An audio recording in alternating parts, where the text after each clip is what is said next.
as we've talked about now, the topic of respecting each other by recognizing each other's needs and what's important for our spouses, I'd like to take this a step further. There are people that ask me, how can I know what's my wife's needs? How can I know what's important to her? And I always tell them back and I say to them, usually, if a person has something that's important to them, something that they need, they express it. They say it. What's the problem that we don't even hear it? That's one of our problems. I once had a teacher that he told us that I have 3 types of students. I have a student that whatever I teach him, it goes in this ear, it stays inside, penetrates, and he internalizes. Then I have a student that it goes with this ear, and it just passes quickly through, express through the other ear, and it's out. In and out. He says, then I have a third student that it doesn't even get into his ear. It's like this. He doesn't even hear it. One of our problems that we have is we're sitting in our homes, our spouses are expressing themselves, they're saying things, the things that they need, but we don't even hear it because it's so trivial for us. It's so small and foolish to us that it doesn't even register. We have to learn how to pick up our antennas, perk up our ears, and listen to what is being said. And this brings me to another statement that we can many times hear in our homes. And we fail many times to react correctly. A wife can tell a husband, I feel that I'm not loved. I feel that you're not appreciative of. I feel that there's not enough recognition. So there's 2 ways how we can react towards that statement. Actually, there's 3 ways. One way is, like I said before, the guy doesn't even hear it. Why doesn't he even hear it? Because he knows that he loves his wife. He knows that he's appreciative. He knows that he recognizes the things that she does. So the fact that she feels like that, it's just she's completely not correct. She doesn't even react. But then there's the fellow that he has a reflex reaction, and he says, "That's not true." That's the reflex reaction. Of course I love you. Of course I appreciate everything you're doing. Of course I recognize. That's the reflex reaction. How can you say such a thing? It's not true. That's the reflex reaction that's not a productive reaction. Because if your wife says, or your husband says, they feel something, the word feel means they feel that way. So even though you might think it's not that way, right now, their reality is the way they feel. You are living in a house that your wife feels like this. You are living in a house that your husband feels like this. If they feel that way, that's where they are right now. Where a person, what he feels like, is where he's at. The correct reaction should be that we should say back, why do you feel that way? Explain to me. I want to understand why you feel that way. That's the correct reaction. If we want to be able to change things, to make our spouses feel better, that the home should have more of a peaceful environment, that they shouldn't feel emotionally deprived, starved for love or for recognition or for appreciation, then we have to try to understand, why do you feel that way?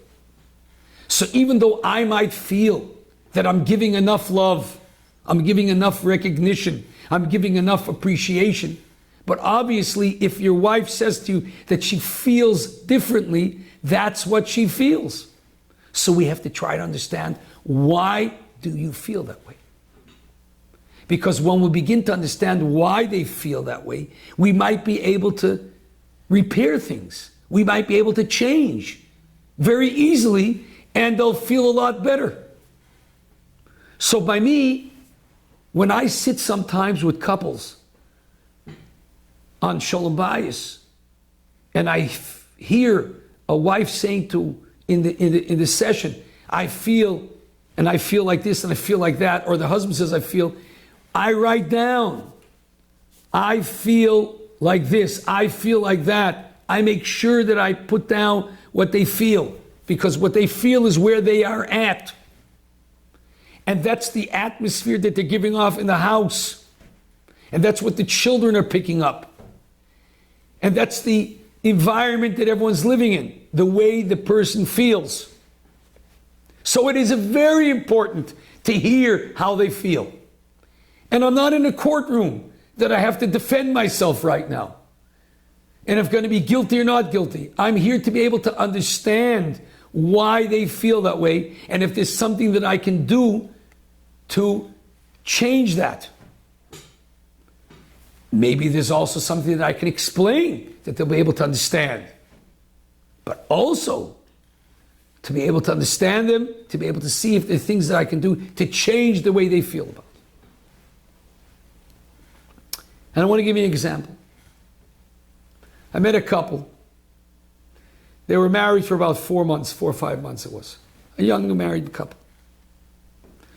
And the wife tells me, I think I made a mistake. I don't feel that my husband loves me.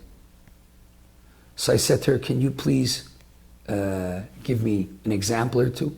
Like I said before, it's too abstract. Can you give me something down to earth that I should be able to grasp on, to be able to understand why you feel that way? And she says to me, I'll give you 2 small examples just to show you. She says to me, when a person sneezes, you sneeze, are you supposed to say, "Zu gesund," or "God bless you," or "La briut"? She says, I can sneeze. It's like, I'm not here. No "Zu gesund," or no "God bless you," or no "La briut." I'm not in the house. It's like there's wind, it's air. She says, where's an expression? Where's something? Oh, I heard. And she says to me, flowers for Shabbos maybe? Never. 4 or 5 months married. He doesn't know to bring home a flower to his house. No, I heard.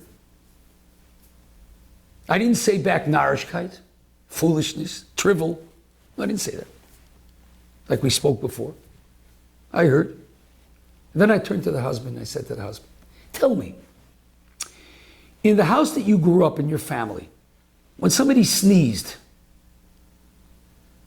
did people say "Zu gesund"? Did they say "Gesundheit"? Did they say "La briut"? Did they react? No, he says to me. Wasn't something in my house. Wasn't in the culture of our house. I said to him, I grew up in a house where I had a grandmother that lived in my house. When somebody sneezed, the first sneeze was "Zu gesund." The second sneeze was "Tzeleben." The third sneeze was "Tzelangior." It was a whole tradition. I said that your wife grew up in a house, when somebody sneezes, you say "Zu gesund," to good health, "La briut." You react. I say, to your wife, we just heard that she feels that the fact that she could sneeze and there's no reaction, she feels that there's a lack of love. So you know what? It doesn't cost too much money. It means something to her. Start saying "Zu gesund" when she sneezes. Start reacting. God bless you. It's so easy. For you, it's trivial, but for her, it's important. Flowers? I said to him, did your father bring flowers to your mother? He says to me, my mother doesn't like flowers. My mother says it's a waste of money. She says, you buy one-time plastic flowers, you put it on the table, and that's enough. I said to him, oh, I can understand that. There's people that feel that way. But your wife saw a father bringing flowers to her mother. Your wife saw, as an expression of love, her father would bring flowers. For her, it's an expression of love. It doesn't cost that much. And it's also for her an expression. So learn fast. These are the small things. They can be very small. They can be very trivial in your eyes. But she said something. She said she feels not loved enough. I tried to understand. The minute I tried to understand, I began to hear. And when I began to hear, I began to understand. And then I said to myself, what can I do to change it? That's not so hard. There might be certain things that are more difficult. But once we realize that, and we try to understand things, then we could change things. And it's not so difficult. So when we hear the other saying, our spouse saying, I feel, put your antennas up. Listen. Try to understand. And even if you feel that what they feel is incorrect, try to understand why they're feeling that way. Don't defend yourself. Try to understand. Afterwards, if it's something that you feel is incorrect completely, you can talk about it. But first listen. First try to understand. And I would even say back to your wife what she just said. So she hears clearly that you heard her and you didn't start right away to defend yourself. First you heard her. You tried to understand. And there are certain things I'm most certain that you'll be able to be able to change how she feels. And then there are certain things that maybe you'll be able to explain. But the first thing is to try to understand. To listen and to try to understand. That's called respecting. And by respecting and by listening and by putting up our antennas, we're able to change a lot when it comes to that. As I mentioned before, we have different needs. Our wives need conversation. That's part of their needs. And they also need to be listened to be heard. That's part of their needs. You know, sometimes I've had husbands and wife can be sitting together with me, and a husband will say, what don't I do for my wife? I work so hard from morning to night. She has an open checkbook. There's nothing lacking in the house, Baruch Hashem. There's food, there's clothing, there's everything. I give so much. And the husband and the wife will say back, yeah, but I don't have a husband. And he says to me, what? You don't have a husband? I'm working so hard. For who? I provide so much. For who? I try to give you the best. For who? And you can actually tell me such a statement that I don't have a husband? And the husband will turn to me and says, that's what I'm living with. I'm so involved, so dedicated, so devoted, and she could say such a statement that she doesn't have a husband. Now, what does she really mean when she says she doesn't have a husband? What she really means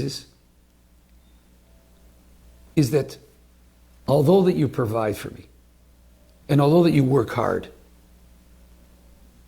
and the truth of the matter is, she has to show a lot more appreciation for that and express it.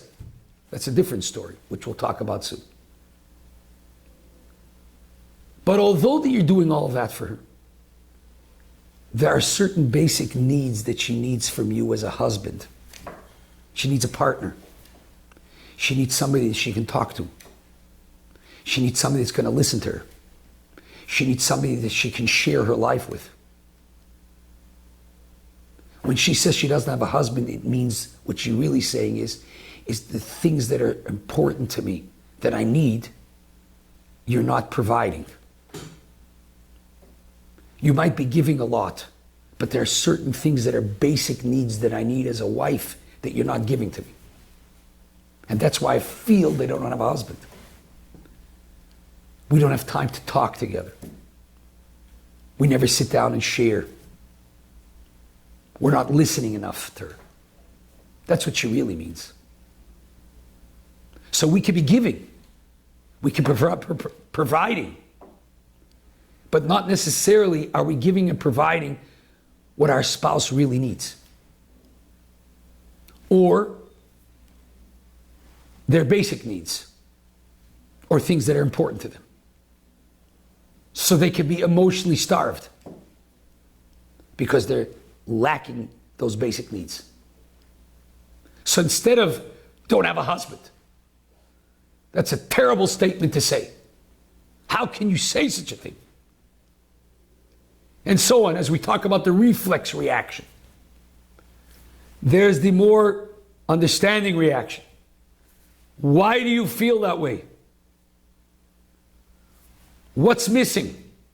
Explain to me. I want to understand. You're my wife or you're my husband. I want you to be happy. It's part of being married that we should give happiness to each other.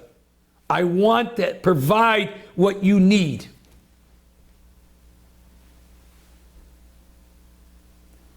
That is the way we should really react. And when we react that way, we'll be able to get to a much more peaceful environment in our homes. There's a letter from the Rebbe. The Rebbe writes to a Rov of a community. The Rov wrote to the Rebbe about that there's strife in his community. And the Rebbe writes back to him, he tells him, your community is made up of older people and younger people. Each one of your groups of people that are in your community have different needs. The older people need their place in the shul. They need their shir. They need their aliyah. They have their needs. The younger people, they have their needs. They need to be active. They need that their energy should be used within the community. They have their needs. When you will be smart enough to provide the different needs in your community for the older generation and for the younger generation, then there'll be a lot of tranquility and peacefulness in your community. Part of Shalom, peacefulness, tranquility, is when a person is having his needs met. In a home, that's so important. We're not Superman. We can't provide it all. But we can definitely learn to tailor our giving and our providing to the needs of our spouses by trying to understand it more. We can hear from spouses there's a lack of intimacy. There's a lack of expression. We could scoff at it. We could belittle it. Or we could try to understand it. And try to find a way to provide it. And to give towards it. Because if not, our spouses become emotionally starved. And when somebody's hungry, they become nervous. They become tense. They react differently when they're emotionally starved. There's a lack of peacefulness, of satisfaction. And people react differently when they become emotionally starved and hungry and nervous and tense. There are some that react in anger. There's some react with words of disappointment. There are some that react in depression. They stop talking. They stop asking for it. They don't want to be disappointed over and over again. So they just stop talking about it. And there's some that they start looking for it in other places. They start looking for friends to be able to get those needs that they're lacking in their homes. So when we recognize how important it is to tailor our providing and our giving towards the different needs of our spouses, as the Rebbe says to the Rov, it will bring peace and tranquility to your home. And that's a very, very important, a very important thing in our lives.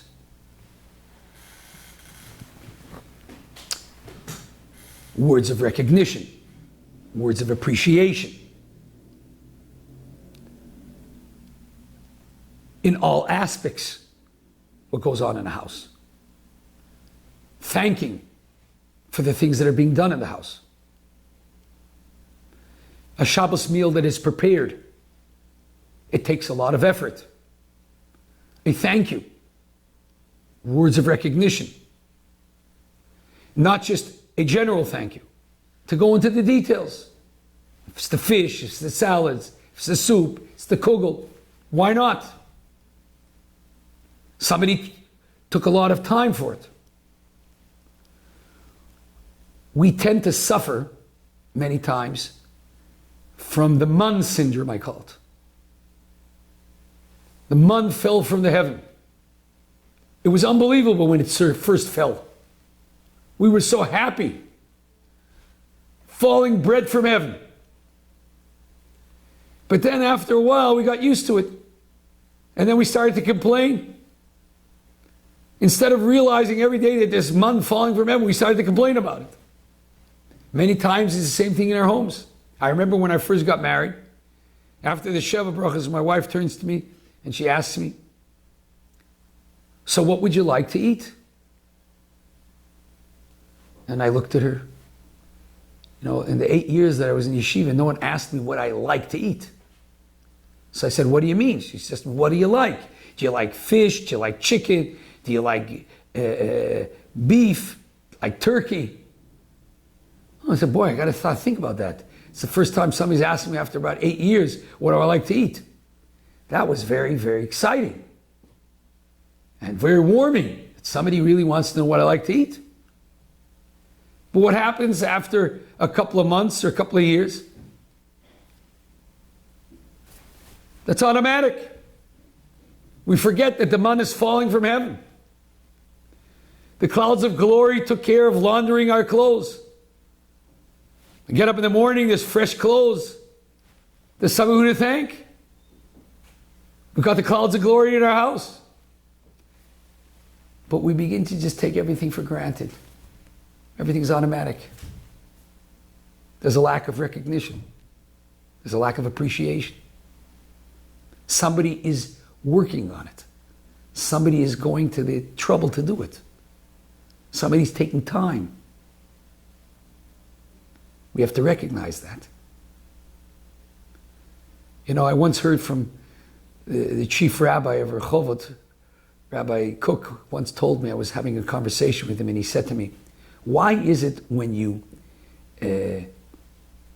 give respect to somebody, he doesn't remember it, but if you, by accident, do something disrespectful, he can remember it for the rest of his life? Why is it?" And he said to me, the answer is very simple. When you give somebody respect, why should he remember it? I deserve it, so why should I remember it? We say in Hebrew, "Magia li," I deserve it. But when you disrespect, opa, that you remember. We sit in our homes, we're being provided, given all so many things. Where's words of recognition? Where's words of appreciation? Why should I show recognition and appreciation? I deserve it. The same thing I say to the wife. The husband's working hard, gets up early, goes to work, responsible, brings home, provides for the family. Baruch Hashem, thank, show recognition, show appreciation. So what's the answer I get? What do you get married for? Of course, he's got to work. He's got to provide. That's what you have to do. But we want to hear thank you for the fish that we just made or for the salad we just made. And not only that, it makes us feel good when we get that thank you. It makes us feel good when there's words of recognition. We have to show it back too. We have to give those words of recognition back too. And that's a need that we all have. And if we fulfill that need, we don't have that emotional starvation, that emotional hunger.